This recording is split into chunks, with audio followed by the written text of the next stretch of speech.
que j'ai lu dans votre livre que vous n'aimiez pas les clashs et les punchlines. C'est pas mon cas non plus, donc voilà, on va tâcher d'avoir un débat de fond. On espère. Et constructif, bien qu'il y a peut-être une chose sur laquelle on va s'accorder ce soir, c'est que nous avons deux visions du monde très opposées sur une grande majorité des sujets et sur, Je le confirme, me semble-t-il. Voilà, donc nous commençons par être d'accord.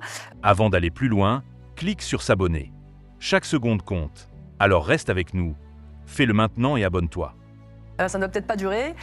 Et un sujet qui me semble très important, qui inquiète beaucoup de Français, sondage après sondage, mais qui ne semble pas beaucoup vous inquiéter, vous, ou du moins dont nous n'avons pas la même lecture.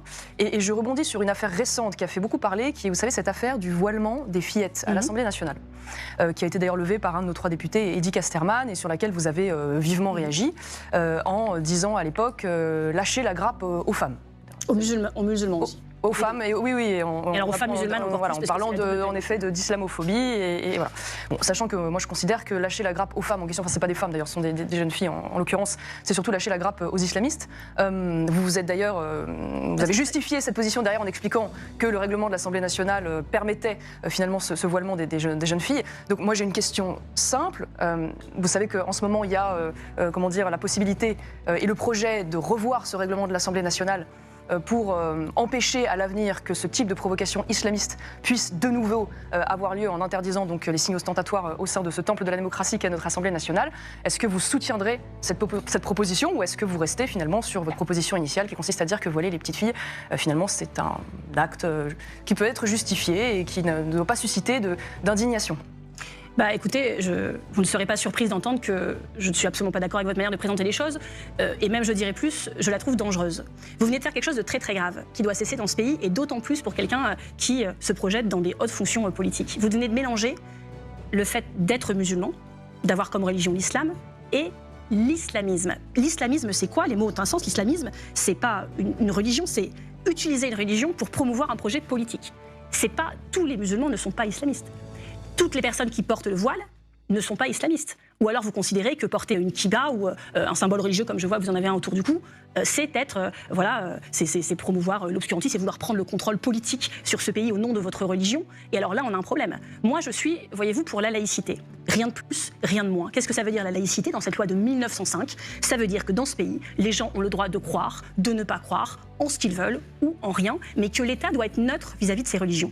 Donc cette loi, elle fixe très clairement des choses qui sont autorisées et des choses qui sont interdites. Et si ces petites filles étaient en tribune ce jour-là à l'Assemblée nationale voilées, c'est que, alors je ne sais pas quel âge elles avaient, voilà, moi je reviendrai là-dessus plus tard, mais premièrement, elles sont dans une école, 11 ans ou 12 ans. Elles sont dans une école privée musulmane, donc elles ont le droit de porter le voile dans leur cadre scolaire. Et elles sont invitées à l'Assemblée nationale. Si elles arrivent là en tribune, voilà, c'est que c'est autorisé par le règlement national qui, à l'époque, demandait d'enlever les couvre-chefs par respect, mais qui n'a jamais formellement interdit les signes religieux. Moi, je suis pour qu'on applique la loi et les règlements. Si le règlement ne l'interdit pas et qu'elle se retrouve là, je trouve extrêmement dangereux et irrespectueux et malaisant et gênant de stigmatiser. Vous dites elles ont 11-12 ans et vous trouvez normal qu'un député de votre camp à des fillettes qui sont en voyage scolaire, que des mamans et des professeurs ont emmené là pour découvrir ce que c'est que la République, ce que c'est qu'un débat, on les pointe du doigt, on les prenne en photo depuis l'hémicycle des élus de la République, pour les livrer en pâture en photo dans tous les journaux de ce pays et en boucle sur CNews en disant on tel, on tel, on tel. Alors, réponse vous parlez de Marion Maréchal. Mais là... Ce début de débat révèle deux conceptions radicalement différentes de la laïcité française. Pour Marion Maréchal, la laïcité n'est pas seulement une règle juridique, mais l'héritière d'une culture majoritaire qu'elle estime fragilisée. Le voile, notamment chez les mineurs, est perçu comme un symbole à la fois religieux, culturel et politique, incompatible avec l'émancipation à la française. Marine Tondelier, à l'inverse, défend une laïcité strictement institutionnelle.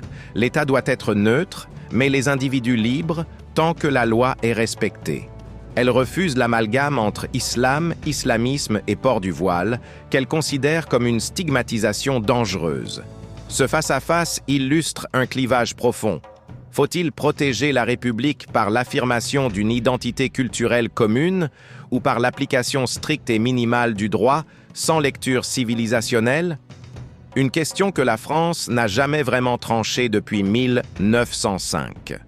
Et c'est justement cette opposition entre laïcité juridique et laïcité culturelle qui va structurer tout le reste de l'échange. Tondelier, c'est un débat quand même. Oui, mais c'est l'entrise politique, en fait, donc les gens n'ont plus le droit d'être en tribune. Donc du coup, après, vous dites, ah bah, sinon, c'est un meeting, et je vais pas souvent aux meetings des écologistes. Non, mais sauf que vous, en fait, vous voulez pas l'entrisme. Si elles viennent plus en tribune, vous allez dire, ah, c'est du séparatisme. Madame Tondelier. Et donc vous n'êtes contre l'entrisme, contre le séparatisme. La parole circule. Les musulmans qui font rien, vous dites c'est de l'entre-deux-tisme, ça ne va pas non plus. Donc oui, la pour les musulmans et à tout le monde. Madame Tondelier, puisque vous y avez fait allusion, je vais vous répondre là-dessus. En l'occurrence, vous avez raison, je porte une croix et une médaille de baptême autour du cou. Vous voyez la grande différence entre cette croix et cette médaille de baptême avec le voile, c'est qu'il n'y a pas dans le monde des femmes ou des jeunes filles qui sont discriminées, condamnées, voire tuées parce qu'elles refusent de porter une croix ou une médaille de baptême. C'est le cas en revanche pour le voile, figurez-vous, dans un certain nombre de pays. Donc c'est déjà la dimension, pardonnez-moi, mais symbolique et politique du voile n'est pas tout à fait la même. Deuxième chose, je me permets de le dire quand même, c'est que, en l'occurrence, ces signes religieux font référence à une religion, la religion catholique, chrétienne, qui, que ça vous plaise ou non d'ailleurs, est aujourd'hui dans son espace géographique et culturel, parce que l'histoire en a voulu ainsi, contrairement à l'islam, qui est une religion importée et qui, à ce titre, doit, me semble-t-il, justement se plier à cette dimension identitaire chrétienne qui est la nôtre et qui doit permettre qu'on puisse exprimer de manière culturelle cette identité chrétienne. Je ne suis pas du tout d'accord avec votre manière de regarder ce port du voile. Déjà, parce que pourquoi ? Qu'est-ce que le voile ? Rappelons-le quand même, c'est le fait de dissimuler ses cheveux pour ne pas susciter le désir chez les hommes. Quelque chose d'extrêmement gênant, est-ce que vous puissiez justifier qu'on voile des jeunes filles de 10 à 11 ans parce qu'elles pourraient susciter le désir chez les hommes ?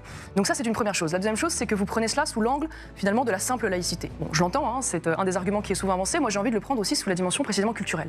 J'ai 2 petites filles, figurez-vous, et je ne veux pas qu'elles évoluent dans un pays dans lequel le port du voile, aujourd'hui, est devenu quelque chose de commun, de courant, en envoyant finalement le signal que les femmes doivent être pudiques et se dissimuler précisément pour ne pas susciter les pulsions des hommes, comme si la responsabilité devait être portée sur elles. C'est une vision qui ne correspond pas à l'idée très française et très européenne, d'ailleurs, que je me fais de l'idée de l'homme et de la femme. Par ailleurs, vous dites je confonds 2 choses. Je ne crois pas confondre 2 choses. Vous savez... Pardon, pour nos téléspectateurs... Avant de partir, vous êtes plus de 95% à regarder nos extraits sans être abonné. Si ce format court vous aide à aller à l'essentiel, pensez à vous abonner, à liker et à partager.